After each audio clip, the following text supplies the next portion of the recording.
બ્રિજમાં આગળ વાત કરીએ તો ગૃહમાંથી કોંગ્રેસના વોકઆઉટ પર અધ્યક્ષે પણ ઠપકો આપ્યો છે। ત્રણ નેતાઓએ કોંગ્રેસને ઠપકો આપવા માટે અધ્યક્ષ સમક્ષ માંગણી કરી। મહત્વનું છે કે મંત્રી જીતુ વાઘાણી, અર્જુન મોઢવાડિયાએ ઠપકો આપવા માટેની માંગણી કરી છે। ધારાસભ્ય રમણલાલ વોરાએ પણ કોંગ્રેસના સભ્યોને ગૃહ બહાર કરવા માટેની માંગણી કરી। વિધાનસભાના અધ્યક્ષ શંકર ચૌધરીએ કોંગ્રેસના સભ્યોને પણ ઠપકો આપ્યો છે। કોઈ સભ્ય મંત્રીને પોતાના મુજબનો જવાબ આપવા માટે દબાણ ન કરી શકાય। પ્રશ્નોત્તરી કાળનો સમય પ્રજાના પ્રશ્નો પર ધ્યાન આપવાનો આ સમય છે। જે પ્રમાણે આજે કોંગ્રેસે વિરોધ કર્યો હતો તેને લઈને ઠપકો આપવામાં આવ્યો છે અને સાથે જ બીજી તરફ જે પ્રમાણે માંગણી કરવામાં આવી હતી તે મુજબ ઠપકો તેમને આપવામાં આવ્યો છે અને સમજાવવામાં પણ આવ્યું।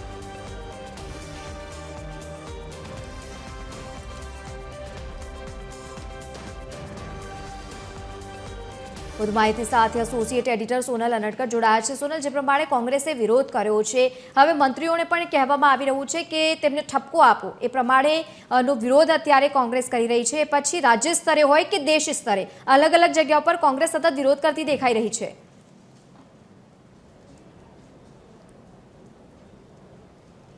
जी महत्वનું છે કે વિધાનસભા સત્રનો આજે 9મો દિવસ છે અને આજે પ્રશ્નોત્તરી કાળથી જે આ ગૃહની કાર્યવાહી છે તેનો પ્રારંભ થયો હતો। પ્રશ્નોત્તરી કાળ દરમિયાન જો કે પ્રશ્નોત્તરી કાળ અને જે વિધાનસભા ગૃહની કાર્યવાહી છે તે શરૂ થાય તે પહેલાં પણ કોંગ્રેસ તરફથી વિરોધ પ્રદર્શન કરવામાં આવ્યું હતું। જે ટ્રેડ ડીલ કરવામાં આવી છે અમેરિકા ભારત વચ્ચે, તે ટ્રેડ ડીલ રદ કરવા સંદર્ભમાં જે આ વિરોધ પ્રદર્શન છે તે વિધાનસભા પરિસરમાં કરવામાં આવ્યું હતું। જેમાં પ્રદેશ અધ્યક્ષ અમિત ચાવડા, વિધાનસભા વિરોધ પક્ષના નેતા તુષાર ચૌધરી અને જિગ્નેશ મેવાણી સહિતના જે નેતાઓ છે તેમણે વિરોધ પ્રદર્શન કર્યું હતું ટ્રેડ ડીલના વિરોધમાં। અને ત્યારબાદ જ્યારે ગૃહની કાર્યવાહીનો પ્રારંભ થયો ત્યારે પ્રશ્નોત્તરી કાળમાં પણ કોંગ્રેસે વિક્ષેપ નાખ્યો હતો। મહત્વનું છે કે એસસી, એસટી અને ઓબીસીના જે નિગમો છે તેને સંદર્ભનો પ્રશ્ન પ્રશ્નોત્તરીમાં પૂછવામાં આવ્યો હતો અને તેનો જવાબ મંત્રી નિમિષાબેન વકીલ આપી રહ્યા હતા।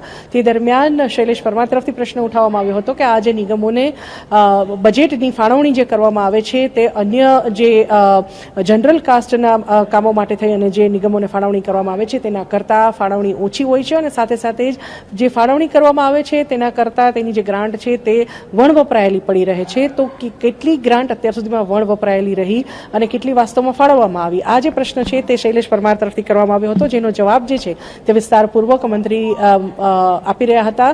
પરંતુ તે દરમિયાન વચ્ચે શૈલેષ પરમાર તરફથી મંત્રીને અટકાવવામાં આવતા હતા અને જે પોતે જવાબ માગે છે તેનો જ જવાબ મંત્રી આપે તેવો આગ્રહ તેના તરફથી રાખવામાં આવ્યો હતો અને એ દરમિયાન શાબ્દિક ટપાટપી થઈ હતી અધ્યક્ષ અને શૈલેષ પરમારની વચ્ચે। અને ત્યારબાદ જે કોંગ્રેસના અન્ય સભ્યો છે તેમના તરફથી પણ આ વાતનો વિરોધ નોંધાવવામાં આવ્યો। તેમણે ગૃહમાં ઊભા થઈ અને જે વિરોધ છે તેમનો તે પ્રદર્શિત કર્યો અને મંત્રી તેમના સવાલનો જ જવાબ આપે તેવો આગ્રહ વિપક્ષ તરફથી રાખવામાં આવ્યો, જેના પગલે ભાજપના પણ કેટલાક સભ્યોએ ઊભા થઈ અને હોબાળો કર્યો હતો। આ પ્રકારે ગૃહમાં હોબાળો થયો અને અધ્યક્ષ તરફથી સૂચના આપવામાં આવી વિપક્ષના સભ્યોને બેસી જવાની, પરંતુ તેઓ વોકઆઉટ કરી ગયા અને વોકઆઉટ કર્યા બાદ તેમણે વિધાનસભા પરિસરમાં પણ તેઓ જે સૂત્રોચ્ચાર છે તેની સાથે નીચે ઉતર્યા હતા। પણ મહત્વનું છે કે વિપક્ષે વોકઆઉટ કર્યા બાદ જે શાસક પક્ષના સભ્યો છે, મંત્રીઓ છે, તેમના તરફથી તેમને ઠપકો આપવાની જે માગણી છે તે અધ્યક્ષ સમક્ષ કરવામાં આવી હતી, જેમાં મંત્રી જીતુ વાઘાણી, અર્જુન મોઢવાડિયા અને સાથે સાથે ધારાસભ્ય રમણલાલ વોરા તરફથી આ માગણી કરવામાં આવી હતી।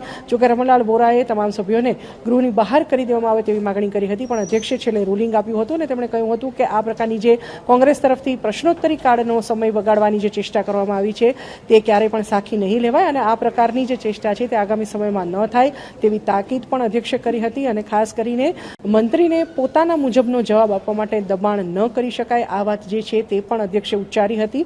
અને આ સંદર્ભમાં જે કોંગ્રેસના સભ્યો છે તેઓ હવે આગામી દિવસોમાં આ પ્રકારનું જે વર્તન છે તે રિપીટ ન કરે તેવી પણ ખાસ જે તાકીદ છે તે અધ્યક્ષ તરફથી કરવામાં આવી હતી અને તેમને ઠપકો આપવામાં આવ્યો હતો। જો કે વિપક્ષના સભ્યો જે છે તેઓ વોકઆઉટ કર્યા બાદ રિસેસ સુધીની જે કાર્યવાહી થઈ ગૃહની તેમાં તેઓ ગૃહની બહાર જ રહ્યા હતા, ગૃહમાં આવ્યા ન હતા।